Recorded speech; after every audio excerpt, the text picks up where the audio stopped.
but if you're not, you've come to the right place.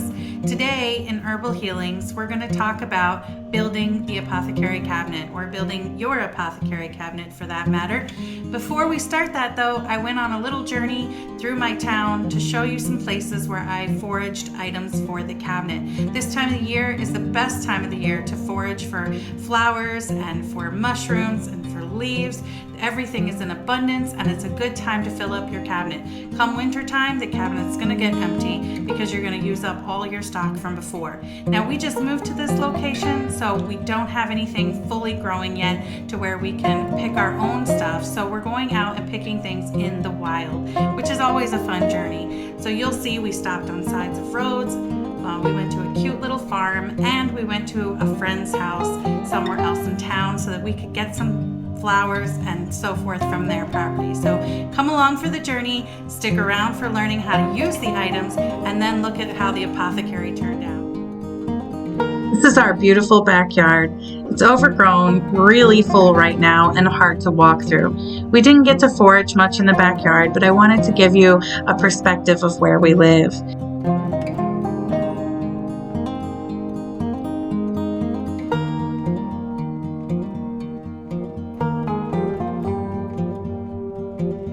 These mushrooms here would be an amazing thing to forage, but there was a little squirrel eating them and I really didn't want to take them away from him.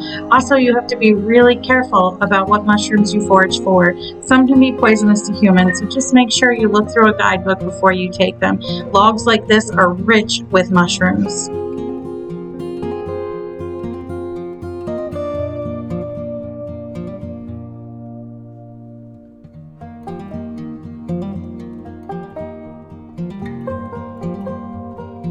We have these cute little paths in our backyard that were cut out by a lawnmower. They're all around the backyard and I really want to start walking through them.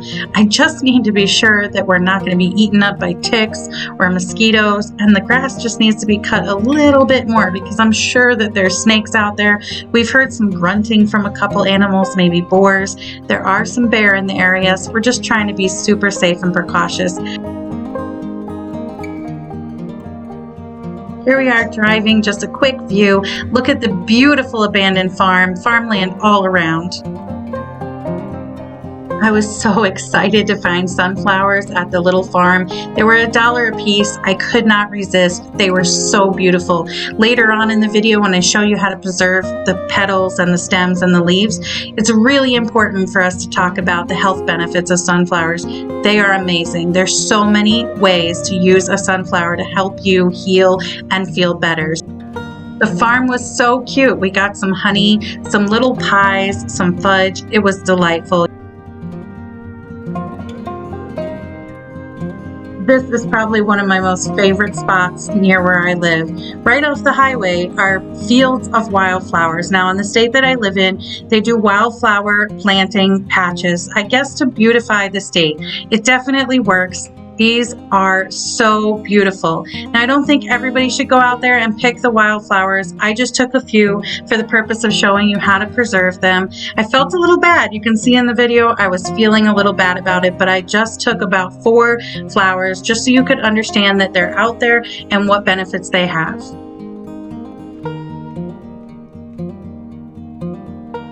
I couldn't pass filming here. This is our friend's house.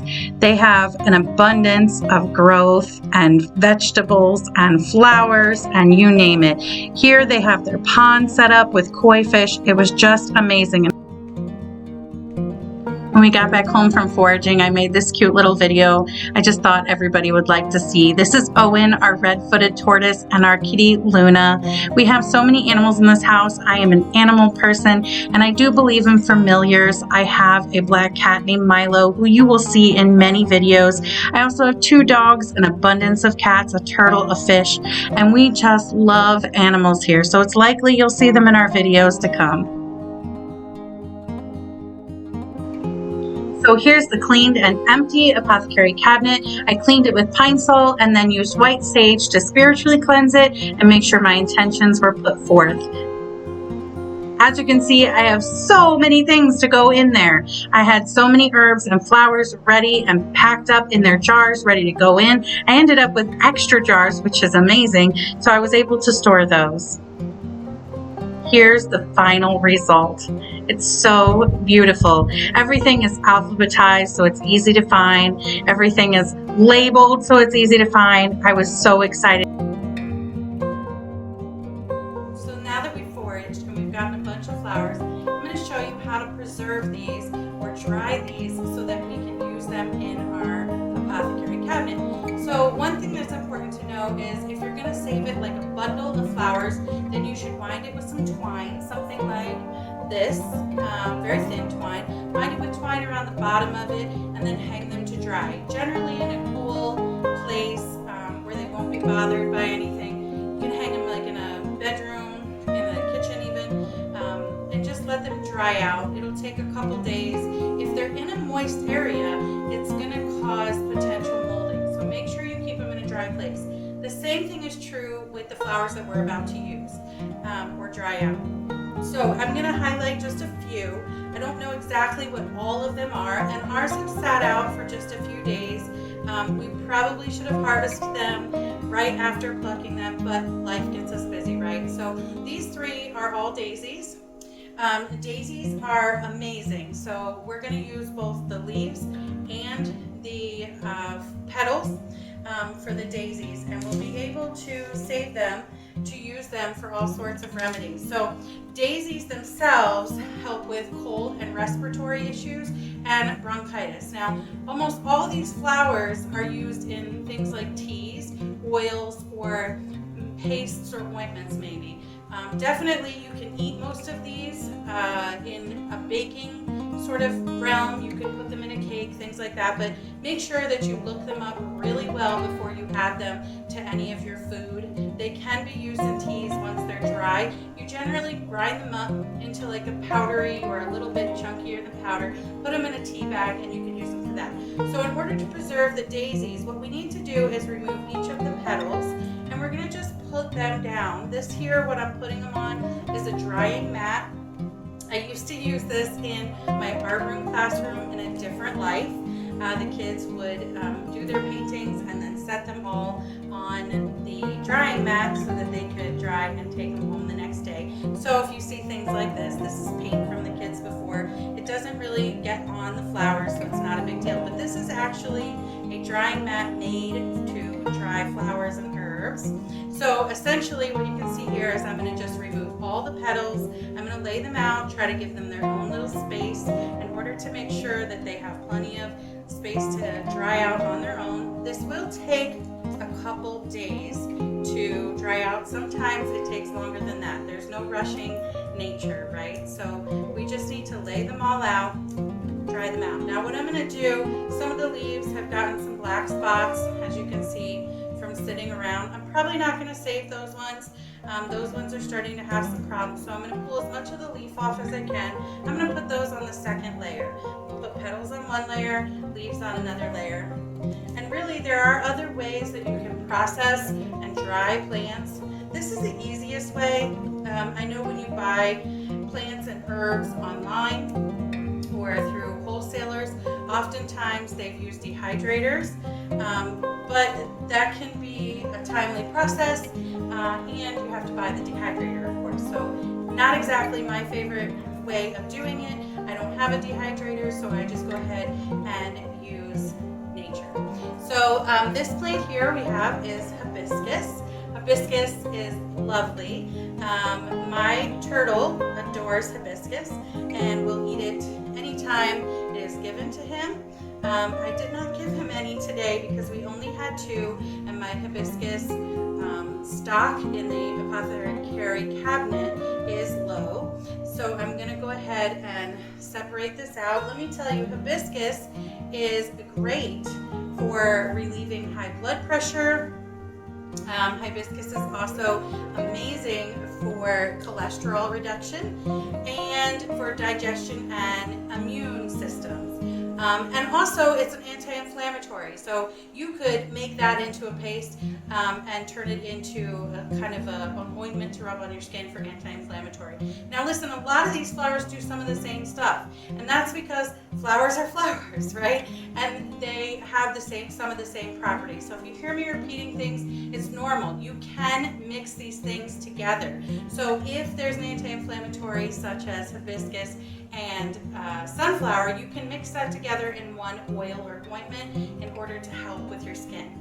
Okay, so the hibiscus is laying out. I have the petals here, the leaves here. I'm also going to set these out. I'm just taking them off the stem. The stem is usable as well. I like to separate them so that they don't put moisture on each other. And I'm just going to separate them and sort of put them underneath the flower on the second shelf. That way I know which flower they came from. You want to make sure that you keep them near each other as a label of sorts, because if you lose track of what you're using, that could be dangerous for you or for somebody else. Now, while all of them are edible, it's not dangerous in that sense.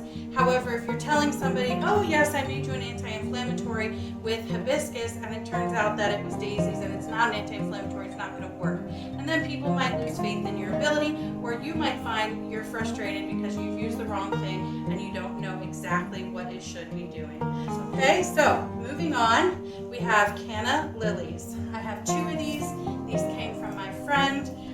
There's an orange and a yellow. The color doesn't really matter. They all do sort of the same thing. The canna lilies are anti-inflammatories as well.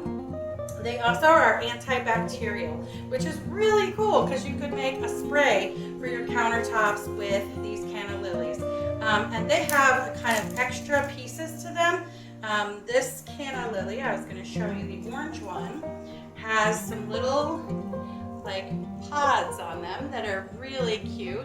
You could pull those off. These, I'm guessing, would have been petals at some point, and I'm going to set them out and see if they dry.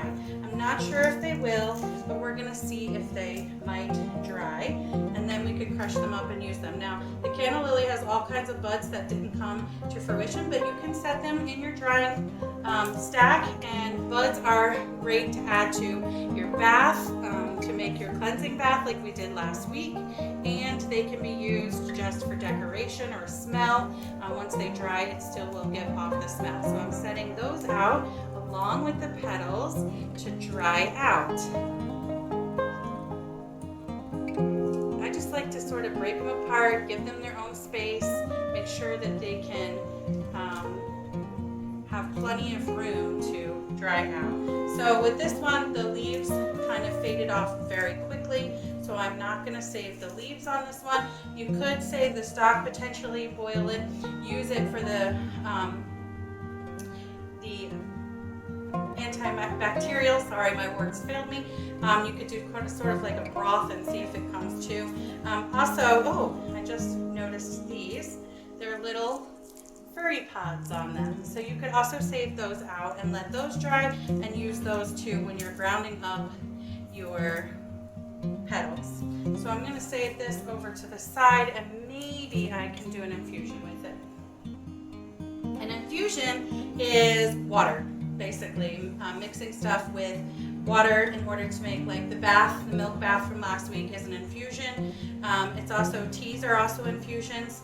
I'm going to pull that one apart in a minute. Let me talk to you real quick about the other ones that I got so that I don't have a 5-hour video. So this is a mum. Mums are amazing for, mums are good for colds, headaches, fevers, sore throat, and swollen eyes. Now, mums make a beautiful tea. These are really, really good in cold and flu season. You definitely want to have a pile of mum petals laying around.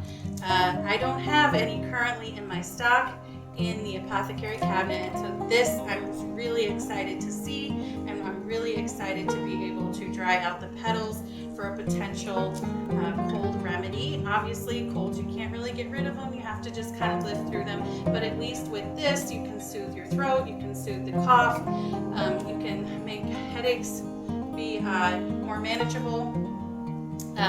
and the leaves are just as valuable to you. So you can pull them off the stalk, or you can leave them just like this, and they will dry out like this as well. So I'm going to put this right under there. And let's talk about, I'm trying to find out where I'm at. Let's talk about our last one. Nope, well, we got Morning Glory, which mine are a little crushed because some beautiful little girls gave these to me while I was at their home. So they're a little crushed. But Morning Glories are meant to help with stomach issues. So if you're having an upset stomach, a Morning Glory tea is something to help soothe your upset stomach. They help with stress. They reduce stress within people. So again, in a tea, you could drink that. And they are nourishing to the skin. So you could make an ointment or a lotion and use it on your skin. I wouldn't recommend using anything in large amounts. Make sure you test it out first, and then also, if you need to, talk to your doctor about some of the reactions that come from that. You should be safe though to use them on your skin. These are my daisy my daisy leaves. I'm going to put these down under here. Okay, and now, oh, I found another daisy. I got so many daisy colors. I got pink and purple and orange and yellow. It's going to look so pretty in a jar in the apothecary cabinet. And I'm going to put these to dry.